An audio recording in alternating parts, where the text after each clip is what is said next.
Welcome to the Immigrant Entrepreneurs Podcast, episode 18. My name is Alina Warwick, and today I'm greatly honored to chat with Laila Pence. She's a multimillionaire who immigrated from Egypt at the age of 12 with her mom. Her journey to the States was not an easy one. War broke out in Egypt when she was 9 years old, and she was forced to be separated from her family to live with her grandmother. That changed her life forever. In this episode, we talk about how she created her wealth management firm at the age of 22. She's been featured in Forbes' list of top women wealth advisors, America's top wealth advisors, and best in state wealth advisors. She's also been entered in the Barron's Hall of Fame advisors, Barron's Top Independent Wealth Advisors, and Barron's Top Women Wealth Advisors, to name the few. Oh my, she's been featured all over the place and fairly known as one of the top wealth advisors. Our chat was filled with rich advice, and her journey to success was quite astonishing. So let's dive right in.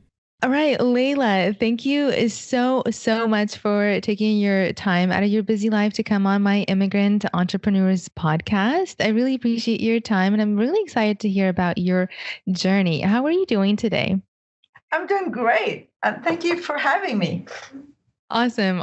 So I'm really excited. So let's talk about your immigrant journey. Tell us where you're from and when did you come to the States? So I am from Egypt, and I came to the States many years ago when I was 12. And it really is an amazing story now that I think about it. I was 9 years old at the 1967 war in Egypt, and we lived in a city called Suez. And I remember very well, it was a Sunday morning, and we were having breakfast with my family at the veranda, and I heard this very strange sound, ooh, and that's the sound of the siren letting us know that there's bombs and that the war started in the 67 war. Wow. And that really where my life changed. So with that going on, we lived right by the Suez Canal, right like a block away. So my parents took us and we moved inland a little bit in Suez. And then, a few weeks went by and we thought things were settling down. So we decided to go back to get some of our clothes and some of our things from our home. And we had a beautiful villa. It was a 7-bedroom villa. My dad was the president of a bank, and we had everything, going for us. And while we're back at packing and getting some of our stuff, once again, we heard this very bad siren telling us that there's bombing going on. So my dad started saying, let's go. And of course, we're taking our time trying to pack things. Anyway, we pack our stuff, we get into the car, and just when we're turning at the front of the street, turning right, we heard this bomb, and we saw the bomb hit our home. Wow. Yeah, and the bomb actually hit in the room I was in. I was just in there like a few minutes before.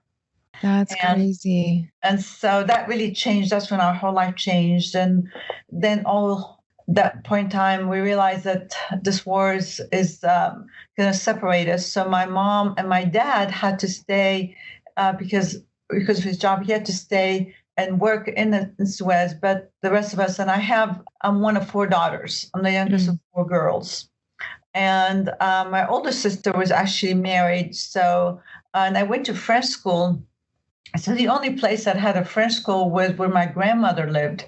So here I am at 9 years old. They had me go live with my grandmother all by myself. And that was a tough year to be away from the family and my sisters. And at that time, there was no telephones. She didn't have a phone, she had no TV. And it was quite a year. This was during the war that was happening in Egypt? Yes. Wow. And then after that, my dad after that, he decided, that maybe it's time for us to immigrate to the United States.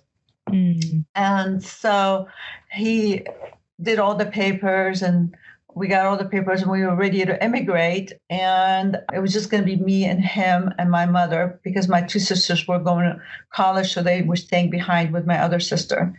So the three of us were supposed to go to New York. And about a month before we were supposed to leave, my dad fell and broke his leg in many places. Oh, no. Yeah, so he couldn't come with us. And so it's just me and my mother. We had to come, otherwise we were going to lose our visa. So here we are, just the two of us flying to New York City. We had no family here, just the one friend that actually sponsored my dad to come here. We had no cousins, not one family member, and not only one couple that were friends of ours.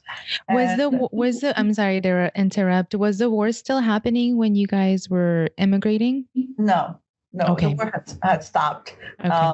But it was just time. My dad, we had moved to Cairo from Suez, and he didn't like living in Cairo. It was very crowded. And this friend of his, said, with your background in international banking, that you should move to the United States and you can get a job here at banking with your experience. And that sounded great to my dad. And that's when we did the immigration paperwork, and we decided to immigrate, except that he, at the last moment, could not come with us.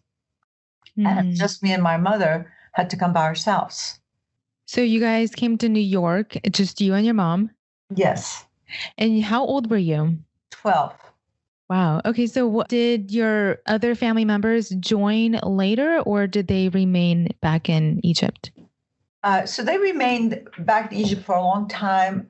Eventually, two of my sisters moved here, but many years later, because they both wind up getting married in Egypt and staying there for a while. But eventually, my dad came. Oh, okay. But me and my mother initially had to, we lived with this family that sponsored us. But then after a while, we moved in with a Puerto Rican family. We rented a room with them so that me and her we couldn't afford anything else. So we had to move in that room, and we shared it with this family until eventually my dad was able to come. And that was a very hard year. I remember that's one of my hardest years. I had to go to school. I had to change 2 buses to go to school. And I was really, I never been so cold in my life, coming from Egypt. Yeah. and not knowing the proper clothing or anything. I remember having to wait for that bus to go to school and not feeling my nose and my ears and my toes. And when you come to the United States, you're always, you always have the idea that the streets are paved with gold. Yeah. Right? You're picturing all the good. And then when you first come here, you do have a lot of struggles, and you have to overcome that. And that was it. But nobody tells you about that as much. But, once you overcome that, it's still, I believe it's, you can achieve the American dream, which I've done later on. But initially it is hard, and you have to, we had to live with quite a bit between the language and the cold and the lack of family and friends, and just being very lonely. I mean, it's not like it is today where you have cell phones and computers and so forth. Back then, it was none of that. It cost a fortune to call home, and you can only talk for 2 minutes. And so it was it was much, much harder than I think it is today. But you just do what you have to.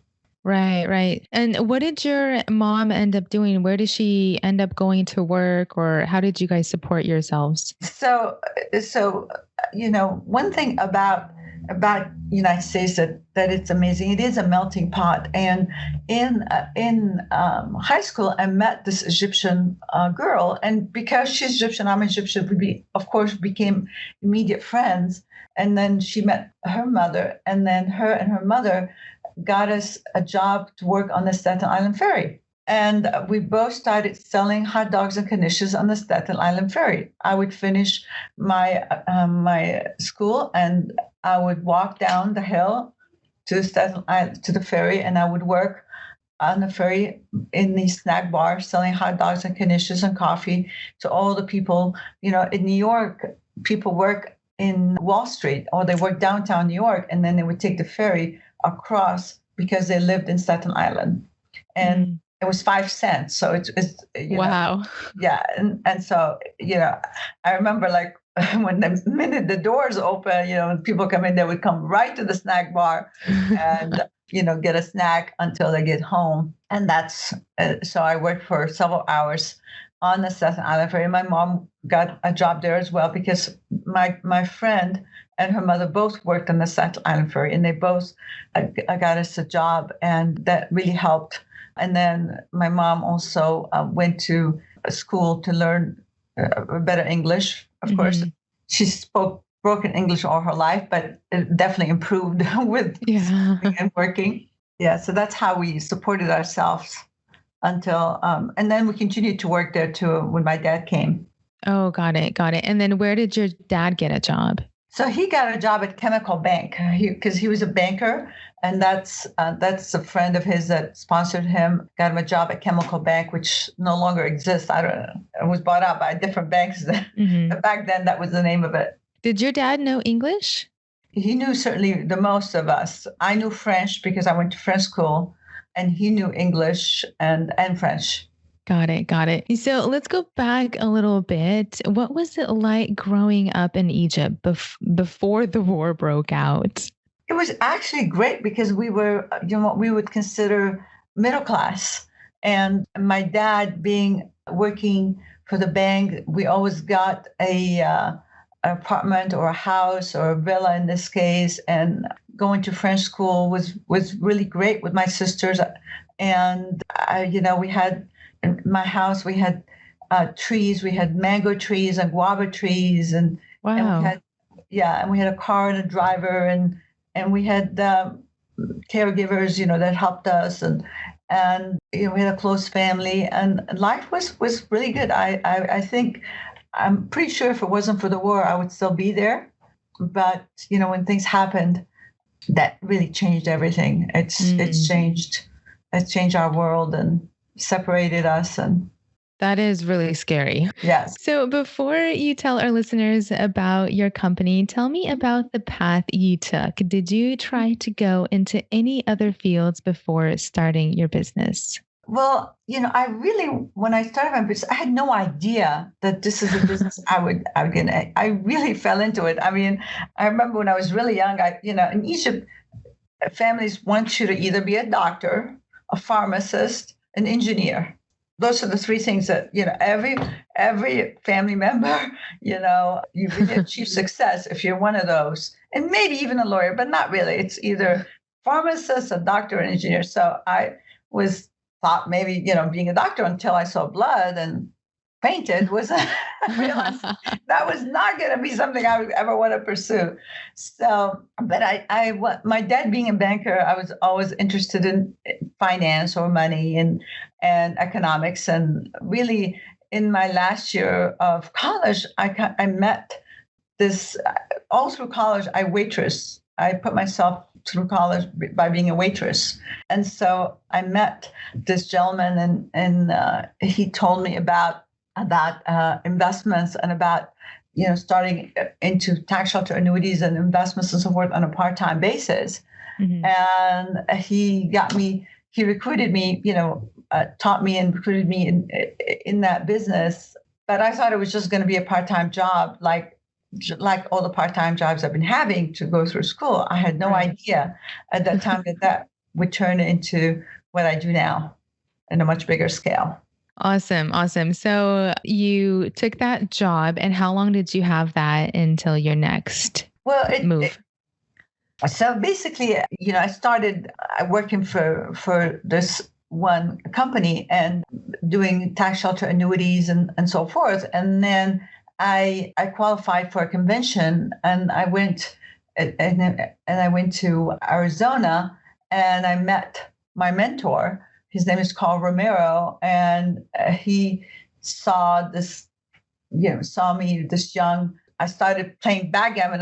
with one of his associates, and I was doing so well. And he talked to me and he says, if you could do so well doing that, that really you can double your income if you come and work with me. And so you were playing what? Backgammon. And I was beating all the guys, Okay, so clearly you had some skills. Yes. And so that caught his attention, this 22-year-old that's already qualifying for a convention and so he saw something in me. I had no idea what he saw, but he saw, and and it turns out, even though we met in Arizona, that his office and everything was only 5 minutes away from where my other office where I lived. So when I came back home, I went and saw him, and then I started in the financial services, to do more. He got me licensed, and then I went to get the CFP, Certified Financial Planner, and that's really when my business, just started then. Got it. So what did you study in school? Economics. And so at what point did you decide that I'm going to drift away and open up my own wealth management firm? Well, initially what we did is, when it was all about like reducing costs. So I joined Carl and other associates in a big office, and what we did is I started my own business then, but we shared expenses and we shared costs, and I had one assistant, and then our format was where we had one receptionist and one file clerk, and we were all independent businesses, but within one big office, so that we can still ask each other, and we can still do joint marketing, and we can still do things jointly, and that helped. Because I do believe in any business, and key to success is to have a mentor. You have to have someone that you can look up to that has done it or is doing it, so that you can see there's a path that you can do that, and someone to guide you, either a person or a firm. Or no success can ever happen by yourself. I believe that strongly. It's who you surround yourself with is the most important thing. That's so powerful. So powerful. Thank you for sharing that. So tell us about Pence Wealth Management and what you guys do. All right. So fast forward to today, Pence Wealth Management has two sides to it. It has the financial planning, where a client comes in and we look at everything they have. We look at, what their goals and objectives is. And we put together a plan that takes care of their cash flow, their estate planning. We look at their insurance. And then our main focus, of course, is to manage the portfolios. So we manage stocks and bond portfolios for our clients. And that's where the other side of my firm also does. Most financial advisors, they do the planning, but then they may use outside managers to manage the money. And I learned long ago that no one cares about my clients like I do. When we have down markets in 87 and other market downturns, when I outsourced my investments to other professionals, they didn't care about my clients like I did. So I realized that we really needed to manage our portfolios here. And that's where my husband, who is extremely talented and a Harvard graduate, heads that side of the business on a day-to-day basis with me, of course, being like the top at the day-to-day operation of buying and selling. We have a whole team that does that, and they come into the office very early and they do the investment management of the portfolios. And we manage over $1.8 billion of assets today. Wow. And we have 28 employees, including myself. There's 28 in the firm. We have 3 offices, and we take care of clients' wealth. And it's really important for us. What distinguishes us is really our servant's heart.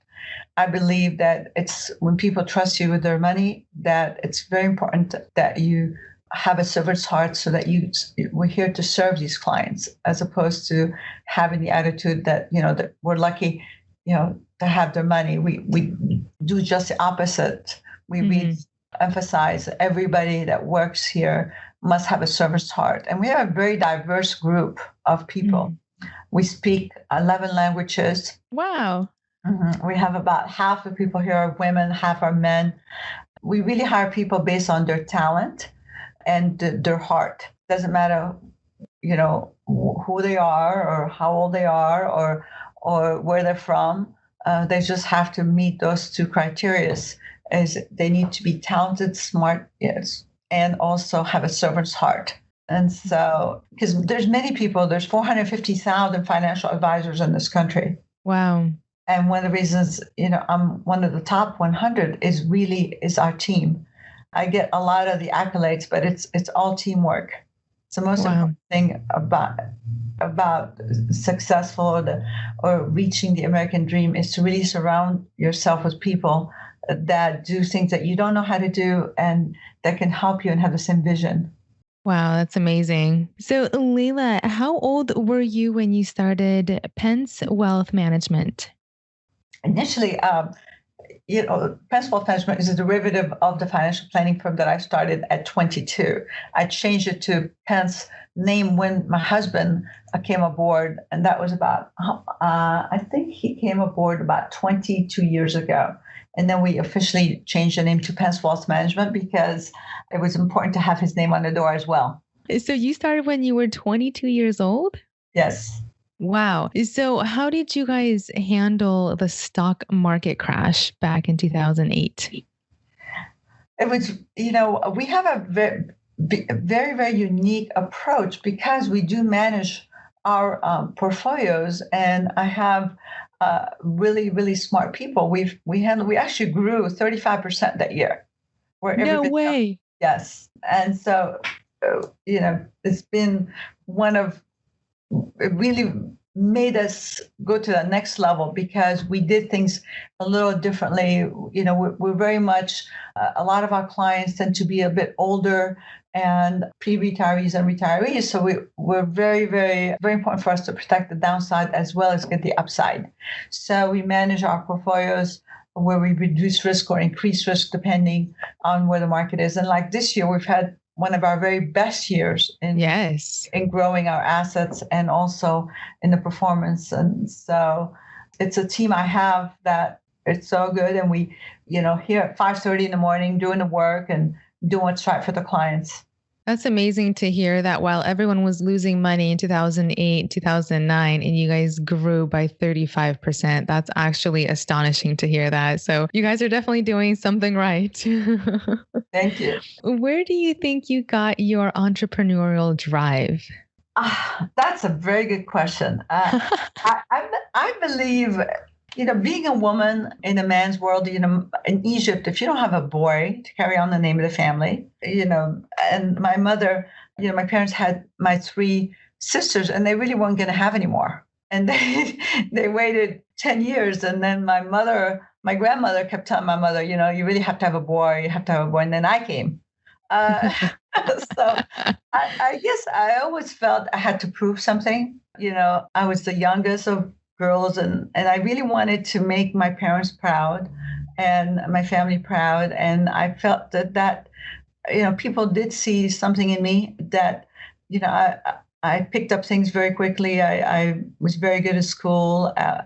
And so, sometimes luck has to do with it, is meeting a person like that saw something in you that pushed you to get into that. Sometimes, but then you have to take the opportunity. I also believe I had to work twice as hard than most people to get to this point because, I'm a woman. English is my second language. I'm a minority. So but you can't let these things. You can't let any of that get back to you. It's really, that's what's great about this business here. It's really all depends.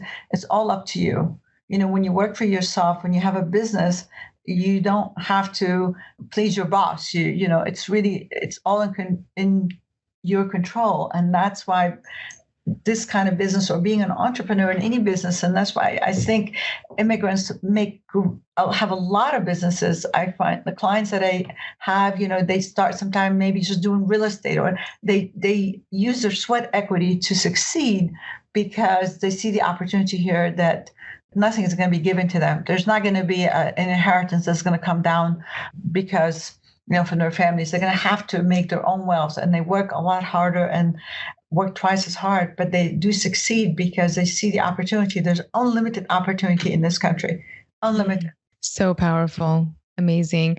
Looking back to when you first immigrated and you were in New York, living in that family, sharing that one bedroom with your mom, did you ever think that you were going to be where you're at today?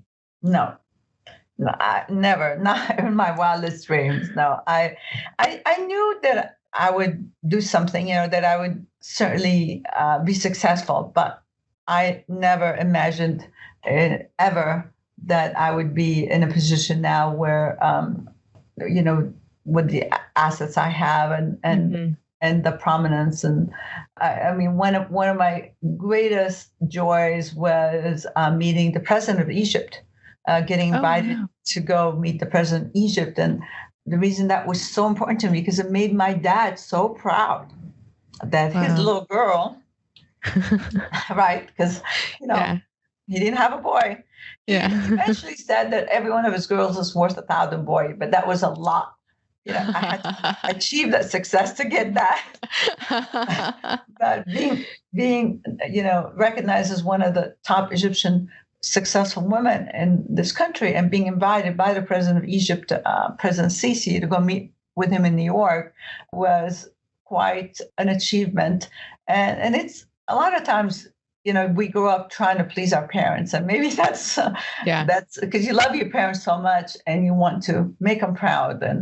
And I know my daughter is doing what she does because she wants to make me proud, and that's great, and that was a big achievement. And that no, I never imagined that, but I knew that I could become successful. I just didn't know to what extent. Amazing. Laila, did you have to raise any capital to start your business? No, that was really, it was more sweat equity. I had to work that business, and I worked, I remember very well my very first client that I have, she gave me $20,000 to invest. And I was so excited that night. I remember not sleeping all night. I couldn't believe how, anyone would trust me with $20,000 of their hard-earned money to invest. And that was my very first one. And it's just, that's kind of what you need. You need that very first success, that you can build on. And okay, if that person can trust me, then the next person can. And the way you do that, is I took time at night to learn about taxes and learn about computers and you can't be successful without working hard. You do have to work hard, and you have to work, extra hard to succeed if you really want to get to that next level. And your minimum investment right now is not 20,000, isn't it? 500,000? Well, actually, the firm minimum is 500,000. My minimum is 2 million. Oh, okay. From 20,000 to 2 million. That's exactly right. And but my firm here, I have other advisors. And so we have a firm minimum now, just because there's only so many hours in the day to help people. And so we have to, have a minimum. But yes, it definitely has changed. But without that first 20,000, I wouldn't be here. Right. That's awesome. And so I know you mentioned you had that one mentor at the very beginning. Did you have any other mentors, either that helped you out to start your business or throughout your entrepreneurial career? The second mentor is my husband. He's been a great addition to the firm in increasing the vision of expanding like we have and reaching out. So I have to give him a lot of credit in taking the business to the next level as well. And his name is Dryden Pence. Dryden Pence. Awesome. We'll give him a big shout out here. All right. So what do you think prepared you to become an entrepreneur? Was it taking courses, reading books, or education that played a big role? All the above. I definitely, you got to have the education. You have to, people will not trust you with their money unless you can tell them and that you know more about it than certainly they do, and you have to guide them. I mean, unfortunately, money is very, very important, and causes divorces, it causes all kinds of bad things. So having a good financial picture is really important, and for people to trust you with managing your money, you have to truly excel at what you do and know more and do the right thing for them. So education, knowing all the avenues, knowing the risk, knowing the taxation. We do a lot of tax planning, and we also look at the holistic picture. We include, we have to look at the real estate, the insurance. You have to look at all these things. So you have to be educated, and you have to continue to be educated. And you also have to stay motivated, because in order to get the success, you have to, you encounter a lot of failures, and certainly you have to stay positive. And I remember, going to and listening to motivational speakers, because you do need every once in a while to refresh and get motivated and being pointed to the right direction. So, and I do believe to be successful, you have to spend money to make money. And so if you don't do that, and then you're going to stay small. And if you really want to get big and offer whatever business or services to other people, you do have to invest in yourself and invest in the business that you're in to grow. And of course, you have to read books. I read, Think and Grow Rich. I read The Millionaire Next Door. There's a lot of very good books out there, because no matter what business that you're starting and so forth, you still need to stay positive, and you still need to manage your money positively and correctly, so that you can have the funds to grow your business and also to retire. Awesome. Thank you for sharing that. Now, I know you mentioned a little bit about failures. I'm really interested to know, how do you look at failures and how do you overcome them? I remember when I was pregnant with my daughter, I was really worried about, that people won't think I'll have the time. And I did have a client of mine basically says, now that you're going to be a mother and having a baby, I'm taking my money away from you because you're not going to have time for me. Oh, wow. And I remember crying all night about that and thinking, oh my gosh, clients are going to leave me because they're going to all think that way. And I remember having to really overcome that, and actually having my daughter has been the greatest thing. And it always, because most of my clients have their children, and then life starts all over again when you have children. Yeah. That's an amazing thing. And I have an amazing daughter, I have to tell you. But I had to go through, you have to go through failures. And this is why it's really important to surround yourself with positive people. And if they're not positive, then that's they will bring you down. It's the most important thing. It really is.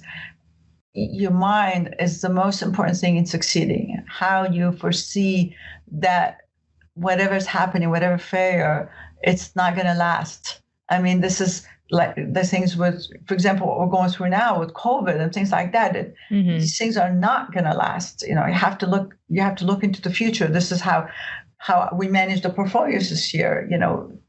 People were very worried in March about the markets and so forth, but you have to realize that whatever is bad right now, failures like that, they don't last, and you have to overcome them. You cannot succeed without overcoming failures, and you can't succeed without having failures. Mm-hmm. You're going to fail before you succeed. I remember reading about Meryl Streep, how many people turned her down before she became one of the most successful actresses in the world. But you have a lot of failures. There's books you can read about anyone who is success must have failures in the beginning before they succeeded. And you look at that and you go, yes, okay, that's a failure. You can't let it stop you. A lot of times when you have market downturns, things that those are clients get worried and they worry about their markets and so forth. But it's actually, you look at those, we turn those around and we tell them that these are opportunities and not, that volatility can be their victim, that it has to be their success. And that volatility actually gives us buying opportunity to turn a failure into a success. Right. Put in more money. Time to buy. That's exactly right. People actually in March gave us more dollars than ever because we gave that message. And it's all about that, turning failures into successes. Because, if you don't have failures, you don't have as much success. So if you fail, you just pick up yourself and get back up there and figure out how to overcome, and have people around you that can help you. Right, right. Awesome. Awesome. Thank you. So let's switch gears and talk about successes. Are there any successes that you would like to outline from your immigrant entrepreneur journey? And I know you mentioned so many already. Yeah. One of the things is, in order to be successful, I really hated public speaking, right? I mean, that was like, oh my gosh, they say people hate public speaking more than anything in the world. And I was one of them, right? And I realized if I was going to reach people and if I'm going to be on TV, if I'm going to reach a wider, I had to really overcome that. And so I went and I took some classes and I, practiced and pushed myself. And it's probably what was one of the hardest things, because it is not a natural thing. It's not a natural thing. My husband is natural as public speaking. My daughter is now a natural at public speaking. I was not a natural. And I had to overcome that. And that was, now I do quite a bit of public speaking. I still don't love it. I still don't wake up saying, oh my gosh, I'm going to speak to a group of people today. But I think that is something that I feel is one of my true successes, because I was always great on a one-to-one, but to actually talk to a large audience, that was not. And so I feel that was one of my greatest successes, and it is something that I think people, it can be overcome. You can overcome that, and that you can be a success. Anyone can. You just have to keep doing it and working at it. And I believe that is, beside, of course, the successes I've had.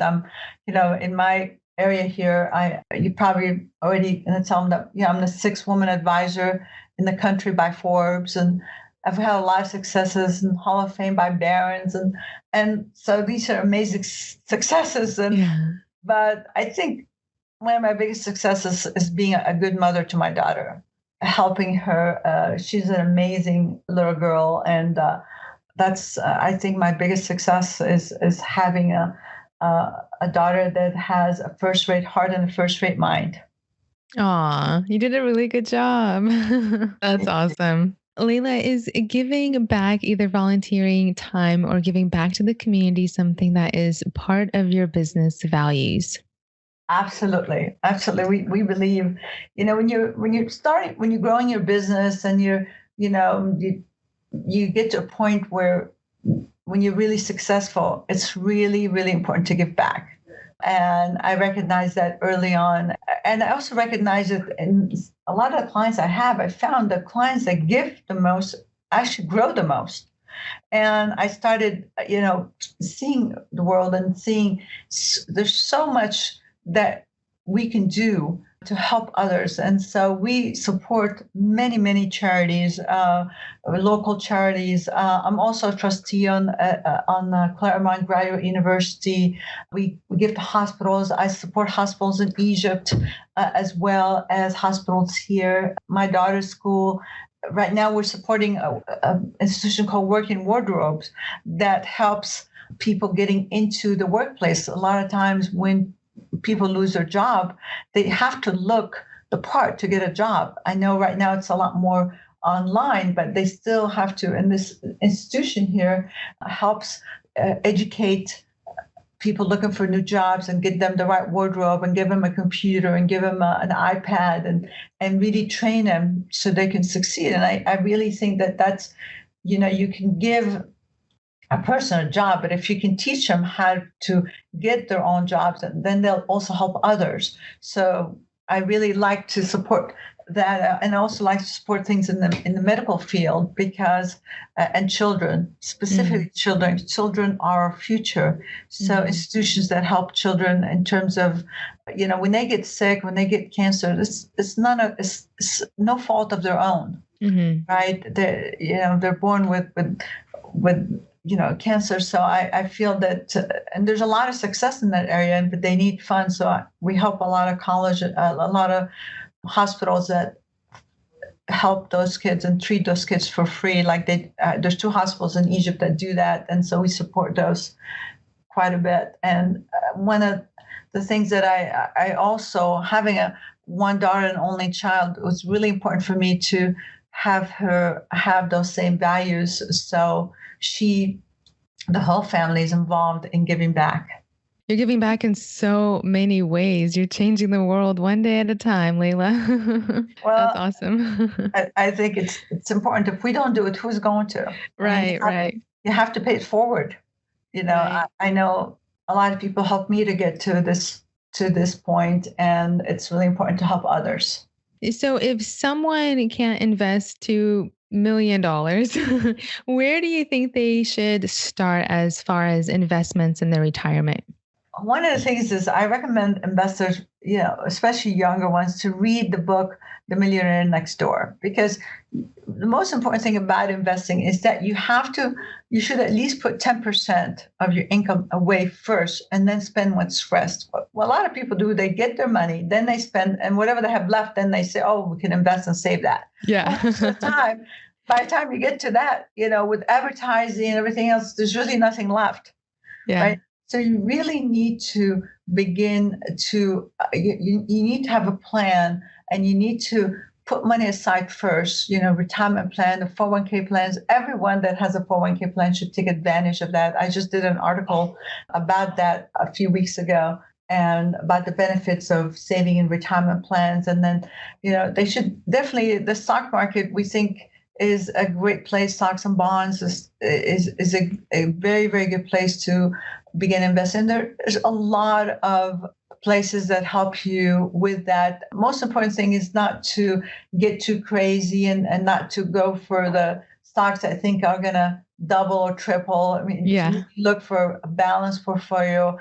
And I do recommend that people seek out advice. There's a lot of very good financial advisors everywhere, and really seek advice and have a plan, and not just try and have short-term trading and all that, because in the long run, long-term investments, what in my lifetime, I've seen it over and over. When you trade, you make small dollars. When you invest for long-term, you make real dollars. And so amazing. I recommend that they either work with a financial advisor or work with a large firm that can give them some advice, but to have a plan and to invest first and spend after that. Awesome. And then if they can do more than 10%, 30%, they're in a better start, right? Absolutely. Yes. Because, I tell people the only way you can stop working is that your money has to work for you. So you have to have a bucket of money that can work for you not to work, right? And you have to take that time. And the younger you start and the earlier you start, the easier it's going to get.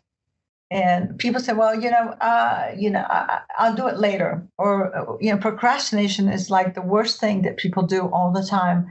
And if they could just begin investing, like you said, if they can do 10 or 20 or 30%, and they also take advantage of all the things that the government gives us. There's, the IRA accounts, the 401ks, there's pensions, there's all kinds of vehicles out there that people could utilize and really success and provide for their children's college plans, 529 plans. And there's a lot of tools that they should be looking at to have a good financial future. And I do believe in moderation. I believe that you should do everything in moderation, whether it's spending or whether it's saving or investing.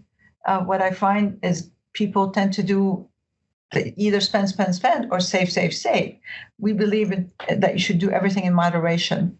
Thank you so much for that valuable advice. What are some things you would advise the next aspiring immigrant that wants to start their own business listening to you right now?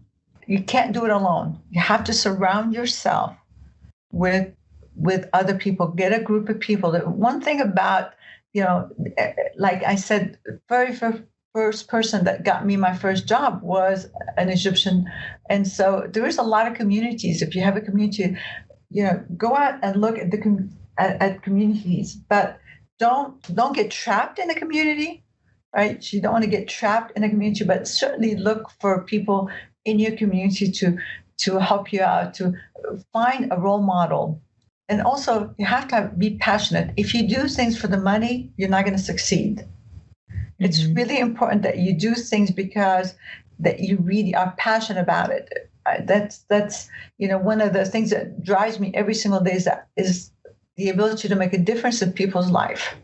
So if you find whatever business, whatever you're going to do, it needs to be something where you could be passionate about it, because at some point in time, if you're just doing it for the money, you're going to get burned out and it's not going to succeed. Whatever business you want to you need to be passionate about it.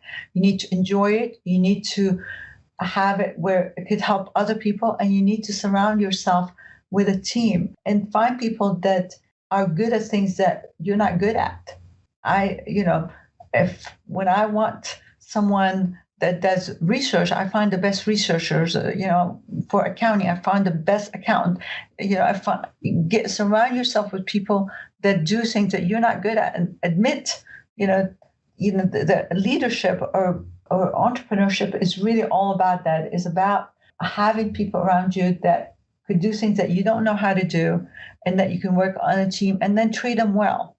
You have to treat people well, and you have to give back to them and not be in a selfish position where it's all about you. It's about having a team, have the same, and have the rewards there. And then whatever business you're going to do, make sure that it's not just about the money. Awesome. Such amazing and powerful advice. Thank you. Thank you so much. So I'm going to wrap up with these super, super fast questions, if you're okay with that. Go for it. Okay. What time do you normally start your day? 9:00. How many employees do you have? 28. How often do you watch TV in a week? Every night. And how many hours of work do you normally put in a week? I used to put in a lot more. I used to work weekends and evenings and everything years ago. Now I try and work about 40 hours a week, 45 hours. Awesome. Awesome. That's probably because you have the best systems in place and the best people around you. Yeah. Awesome. Well, Laila, thank you so much for coming on my show. You're a true inspiration to so many immigrants listening to you right now. And thank you so much for spreading the word and the inspiration. I wish you all the best of successes. And thank you again. You are so welcome. I'm so honored to be on there. And I hope if anything I said could help someone, and then that is really what it's like I said, it's about giving back and pay it forward. And I hope your listeners can learn something from there and know that America I'm living the American dream. And really, if I could do it, if I could be a woman, like I said, second language, no money, nothing, to succeed, anyone could do it. If I could do it, anyone can. Alrighty, guys, thank you so much for tuning in. I just wanted to ask if you can give me a quick shout out wherever you're listening to this podcast, on whatever platform you're on. And I'd love to give you a shout out as well on a future episode. Also, if you are an immigrant entrepreneur and want to be on my show, send me an email and we'll get something scheduled. I'll see you guys all next time for another exciting and impactful episode. Take care.